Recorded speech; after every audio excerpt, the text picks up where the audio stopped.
ꯑꯍꯥꯟꯕꯃꯛꯇꯗ ꯃꯤꯔꯦꯜꯒꯤ ꯃꯤꯡꯁꯦꯜ YouTube channel ꯑꯁꯤꯒꯤ ꯃꯥꯏꯀꯩꯗꯒꯤ ꯃꯌꯥꯝꯕꯨ ꯏꯀꯣꯛꯅꯣꯅ ꯇꯔꯥꯝꯅ ꯑꯣꯛꯆꯔꯤ꯫ ꯃꯌꯥꯝꯒꯤ ꯃꯐꯝꯗ ꯈꯨꯗꯣꯜ ꯇꯝꯖꯅꯕꯒꯤꯗꯃꯛ ꯉꯁꯤ ꯋꯥꯔꯤ ꯑꯃꯈꯛ ꯄꯨꯗꯨꯅ ꯂꯥꯛꯆꯔꯦ꯫ ꯋꯥꯔꯤ ꯑꯁꯤ ꯅꯨꯡꯁꯤ ꯅꯨꯡꯉꯣꯟ ꯑꯃꯁꯨꯡ ꯀꯣꯚꯤꯗ-19ꯒꯤ ꯆꯦꯛꯁꯤꯟ ꯊꯧꯔꯥꯡꯁꯤꯡꯒꯤ ꯃꯔꯝꯗ ꯌꯨꯝꯐꯝ ꯑꯣꯏꯗꯨꯅ ꯏꯖꯕ ꯋꯥꯔꯤ ꯃꯆꯥ ꯑꯃꯈꯛꯅꯤ꯫ ꯋꯥꯔꯤ ꯑꯁꯤꯒꯤ ꯃꯃꯤꯡꯗꯤ ꯊꯥꯖꯁꯦ ꯊꯋꯥꯟꯁꯦ ꯅꯪꯁꯦ꯫ ꯋꯥꯔꯤ ꯑꯁꯤꯕꯨ ꯏꯕꯤꯔꯛꯄ ꯀꯔꯅꯖꯤꯠ ꯂꯥꯏꯇꯣꯟꯖꯝ꯫ ꯋꯥꯔꯤ ꯑꯁꯤ ꯃꯌꯥꯝ ꯄꯨꯟꯅ ꯇꯥꯃꯤꯟꯅꯔꯁꯤ꯫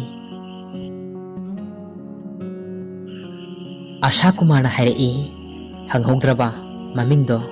ꯁꯅꯥꯇꯣꯝꯕꯅ ꯑꯃꯨꯛ ꯈꯨꯝꯃꯛꯏ꯫ ꯀꯥꯏꯗꯒꯤ ꯍꯪꯍꯧꯗꯣꯏꯅꯣꯗ, ꯇꯍꯥ ꯆꯠꯈ꯭ꯔꯒ꯫ ꯑꯁꯥ ꯀꯨꯃꯥꯔꯅ ꯑꯃꯨꯛ ꯃꯇꯥꯡꯗꯤ ꯆꯥꯗꯦꯀꯣ ꯅꯪꯒꯤ ꯌꯦꯅꯤꯡꯊꯥꯁꯦ꯫ ꯁꯅꯥꯇꯣꯝꯕꯅ ꯑꯃꯨꯛ ꯈꯨꯝꯃꯛꯏ꯫ ꯂꯨꯔꯤꯕꯗꯤ ꯃꯃꯤꯡꯗꯤ ꯂꯥꯏꯔꯗꯅ ꯃꯁꯛ ꯐꯥꯎꯕ ꯐꯖꯅ ꯈꯪꯍꯧꯗꯦ꯫ ꯁꯅꯥꯇꯣꯝꯕꯒꯤ ꯋꯥꯗꯨ ꯇꯥꯔꯕ ꯃꯇꯨꯡ ꯑꯁꯥ ꯀꯨꯃꯥꯔ ꯅꯣꯛꯃꯤ ꯇꯧꯔꯒ, ꯆꯨꯝꯃꯤꯅꯦꯍꯦ, ꯃꯥꯛꯁ ꯎꯞꯄꯤꯀꯣ, ꯑꯗꯨꯁꯨ ꯀꯣꯔꯣꯅꯥꯒꯤ ꯃꯇꯝꯅꯤꯅ꯫ ꯐꯠꯇꯦꯗꯀꯣ ꯀꯣꯔꯣꯅꯥ ꯅꯪꯁꯦ, ꯃꯤꯒꯤ ꯊꯃꯣꯏꯒꯤ ꯑꯋꯥꯕ ꯑꯁꯦ ꯃꯁꯛ ꯈꯪꯃꯟꯗꯦꯗꯀꯣ꯫ ꯁꯅꯥꯇꯣꯝꯕꯅ ꯑꯃꯨꯛ ꯈꯨꯝꯃꯛꯏ꯫ ꯃꯥꯛꯁꯇꯨꯁꯨ ꯎꯞꯇꯕ ꯌꯥꯗꯕꯅꯦ, ꯁꯣꯁꯤꯌꯦꯜ ꯗꯤꯁꯇꯦꯟꯁꯤꯡꯁꯨ ꯊꯝꯗꯕ ꯌꯥꯗꯕꯅꯤ꯫ ꯑꯩꯒꯤ ꯅꯨꯡꯁꯤꯕꯗꯤ ꯑꯔꯥꯏꯕꯅꯤ꯫ ꯑꯁꯥ ꯀꯨꯃꯥꯔꯅ ꯑꯃꯨꯛ ꯍꯥꯏꯔꯛꯏ꯫ ꯅꯪꯒꯤ ꯅꯨꯡꯁꯤꯕꯁꯦ ꯑꯔꯥꯏꯕ ꯅꯠꯇꯦ, ꯂꯩꯔꯨꯅꯦ ꯂꯩꯔꯨ, ꯑꯩ ꯂꯩꯔꯤꯁꯤꯗꯤ ꯚꯥꯏ, ꯀꯔꯤꯒꯤ ꯅꯤꯡꯕ ꯊꯨꯡꯂꯣꯏꯗ꯭ꯔꯤꯕꯅꯣ?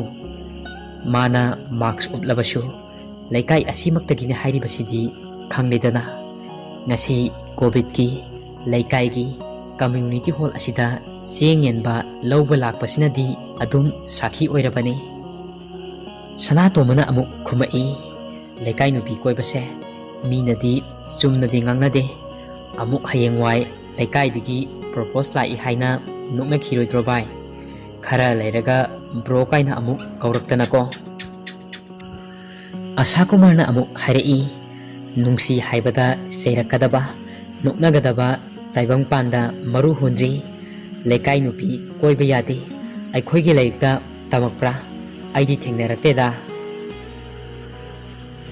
ꯑꯁꯨꯝꯅ ꯑꯁꯥ ꯀꯨꯃꯥꯔ ꯑꯃꯗꯤ ꯁꯅꯥꯇꯣꯝꯕ ꯂꯩꯀꯥꯏꯒꯤ ꯀꯝꯃ꯭ꯌꯨꯅꯤꯇꯤ ꯍꯣꯜ ꯑꯗꯨꯗ ꯉꯁꯤ ꯅꯨꯃꯤꯠ ꯑꯁꯤꯗ ꯀꯣꯚꯤꯗ ꯔꯤꯂꯤꯐ ꯐꯟꯅ ꯂꯩꯀꯥꯏꯒꯤ ꯃꯤꯌꯥꯝꯗ ꯆꯦꯡ ꯌꯦꯟꯕꯅꯤ꯫ ꯃꯇꯝ ꯑꯗꯨꯗ ꯊꯦꯡꯅꯈꯤꯕꯤ ꯁꯛꯈꯪꯗꯕꯤ ꯂꯩꯀꯥꯏ ꯑꯗꯨꯗ ꯂꯩꯕꯤ ꯂꯝꯂꯥꯟꯕꯤ ꯑꯃꯅꯤ, ꯃꯥꯛꯁ ꯎꯞꯄꯤ, ꯃꯁꯛ ꯃꯁꯥ ꯈꯪꯗ꯭ꯔꯤꯕꯤ ꯅꯨꯄꯤ ꯑꯗꯨꯕꯨ ꯍꯦꯛ ꯎꯕꯃꯛꯇꯗ ꯁꯅꯥꯇꯣꯝꯕꯒꯤ ꯊꯃꯣꯏꯗꯤ ꯌꯦꯅꯤꯡ ꯆꯣꯡꯈ꯭ꯔꯕꯅꯤ꯫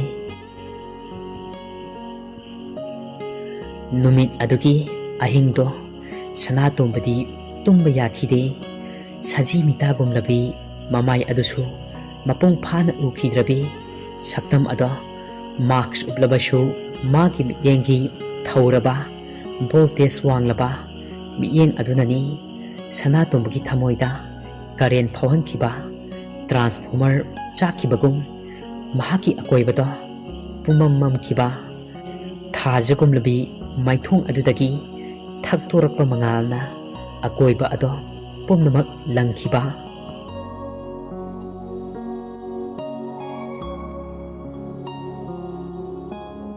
ꯅꯨꯃꯤꯠ 8ꯅꯤꯒꯤ ꯃꯇꯨꯡꯅꯤ ꯁꯅꯥꯇꯣꯝꯕꯅ ꯑꯁꯥ ꯀꯨꯃꯥꯔꯗ ꯐꯣꯟ ꯇꯧꯔꯤ꯫ ꯁꯅꯥꯇꯣꯝꯕꯅ ꯑꯁꯥ ꯀꯨꯃꯥꯔꯒꯤ ꯅꯝꯕꯔꯗꯣ ꯗꯥꯏꯜ ꯇꯧꯕꯒ ꯀꯣꯔꯣꯅꯥꯒꯤ ꯑꯁꯥꯡꯕ ꯃꯦꯁꯦꯖ ꯑꯃ ꯅꯨꯄꯤ ꯑꯗꯨꯅ ꯕ꯭ꯔꯦꯡ ꯕ꯭ꯔꯦꯡ ꯊꯤꯗꯔꯛꯏ꯫ ꯑꯗꯨꯒ ꯅꯨꯄꯤ ꯑꯗꯨꯅ ꯑꯃꯨꯛ, The person you're calling is not answering. Please try later.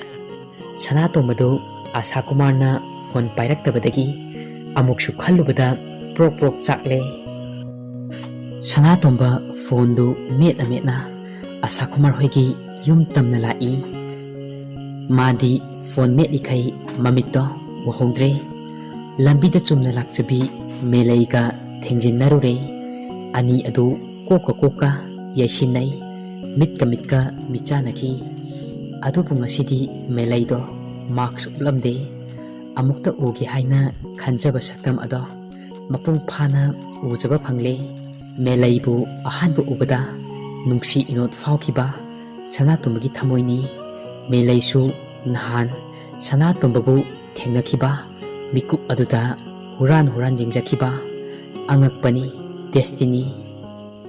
Melaigi mityengduna Sanatomgi thamoigi lairaidi ningkhaikre.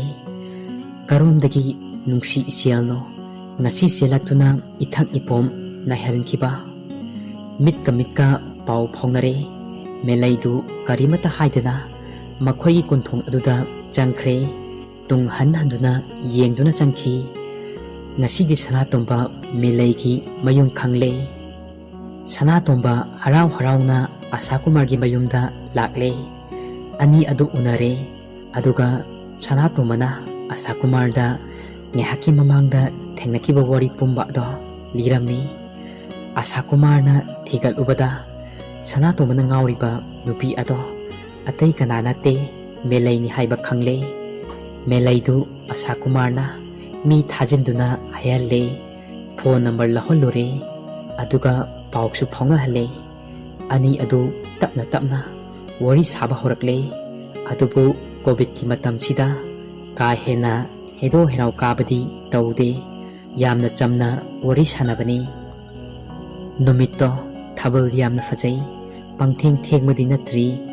Melaidu makhoigi mangkol machi amada tarengda lang nairi. Magi wakhaldi thabal gi mangal aduda ithak ipom hauri. Marakta parijat amadi thabal laigi lainamna mafum adu pumning nilli. Thabal lainamdo namlubada Melaidi laitadre. Tanja aduda Sanatombagi phone tawrai.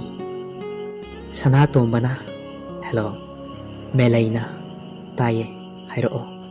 Sanatombana tumlabo. Melaina tumdriye lang nairambani. Sanatomana chak charabo. Melaina chare kanglayen irole. Noidi Sanatomana chare aikhoigidi champut amaga suyum ironpa amaga taure. Melaina ado hausikpu kaiduramino.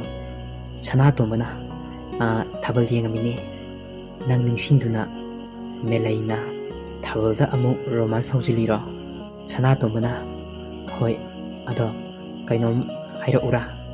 Melaina hairo.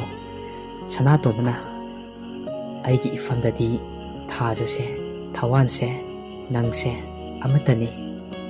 Melaina adudi kari hairiba. Sanatomana thajasu thawan michaksu amambabu ngalhalli. Nangsu aigi punchigi mangalni. Aduna thajase thawanse nangse aigi ifamdadi amatani chap manai. Melaina nangna hek ngangthorakpase thamoise puba thangba ngamde. Nangi nuksibana henmankibana thamoise hekta lumtharae. Matau asum tawduna makhoi ani nungaiba wari kaya ama sanare. Melaidu thabal mangal adu yengna Sanatombagi menglaba wahaina thamoi adu pumsum sumki. Sanatomana amuk hairei. Ado ai det chatnaba aigi khudai ado istrita ukiki. Melaina ha khudai setlaga chatoi saruk ai tokcharagi. Sanatomana ha phagi tawbanida. Melaina ado deti khara leiraga chatse. COVID-19 se maru fangna muthatlaga aikhoi kudingmak social distancing se ngakna chase. Maram leitana pulloise. Miyoiba kunaida akiba piriba laina ase hana maru phangna muthatkise. Sanatomana adusu sume hayengwai covid kato loiraga tapna deto chatpa yaida. Melaina ado aise nangi karino kanano haiba amatade hairamo. Sanatomana thajase thawanse nangse